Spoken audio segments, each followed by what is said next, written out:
Hello pharmacist साथियों, Punia pharma coaching में आपका स्वागत है।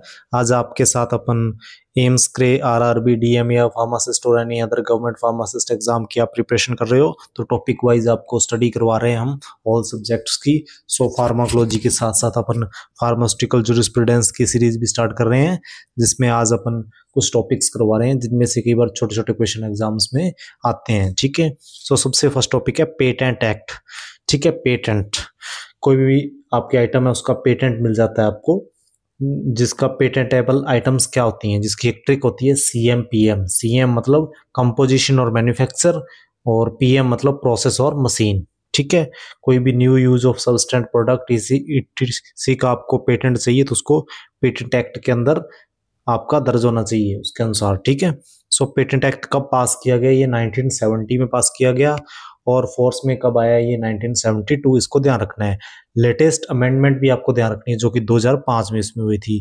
पहले पेटेंट किसी भी प्रोडक्ट के लिए मिलता था वो 14 साल के लिए मिलता था, और फूड एंड ड्रग आइटम्स के लिए 5 साल के लिए।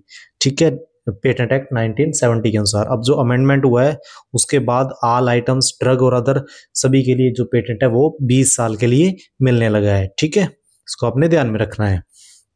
अब पेटेंट का जो मेन ऑफिस है वो कहाँ पर है? वो है कोलकाता में। ठीक है, बाकी इसकी ब्रांचेस भी हैं न्यू दिल्ली, मुंबई, चेन्नई में, लेकिन मेन ऑफिस आपने ध्यान में रखना है कोलकाता में है।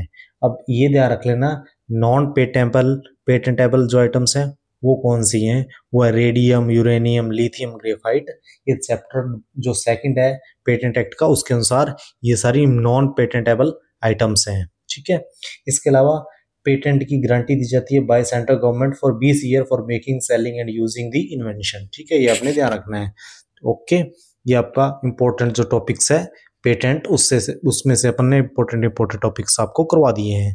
नेक्स्ट, फैक्ट्री एक्ट 1948, आपने ये ध्यान रखना है कब फोर्स में आया? 1 अप्रैल 1949।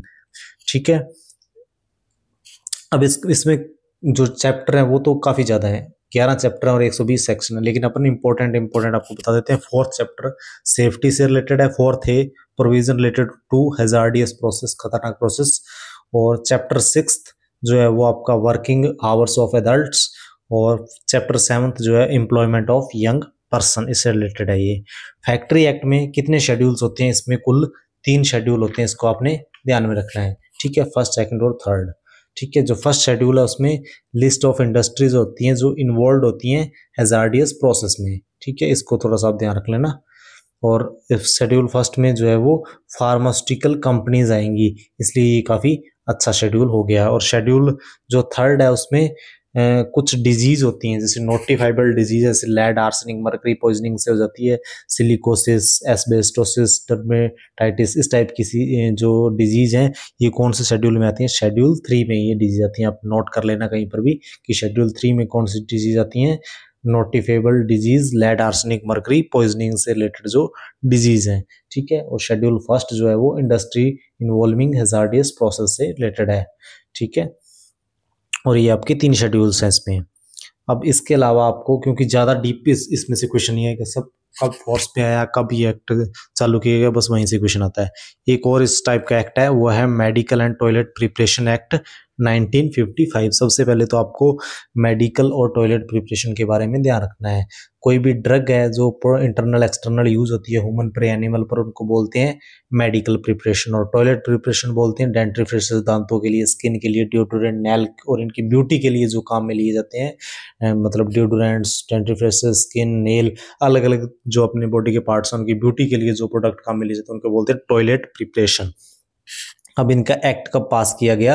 ये पास किया गया 1955 में। ठीक है, इसको आपने काफी हद तक ध्यान रखना है। और इसको अपन यूनिफॉर्म एक्साइज ड्यूटी एक्ट भी कहते हैं। कई बार एग्जाम में ऐसे क्वेश्चन आ जाता है, यूनिफॉर्म एक्साइज ड्यूटी एक्ट कब पास किया गया? तो अपन घूम जाएंगे कि ये क्वेश्चन कहाँ से आ गया, तो सेम ही इसका आंसर होगा 1955। अब इसमें 2 टाइप की लेबोरेटरीज होती हैं जिनको आपने ज्यादा ध्यान रखना है। ठीक है, कैम इनटू फोर्स भी ध्यान रख लेना, 1 अप्रैल 1957।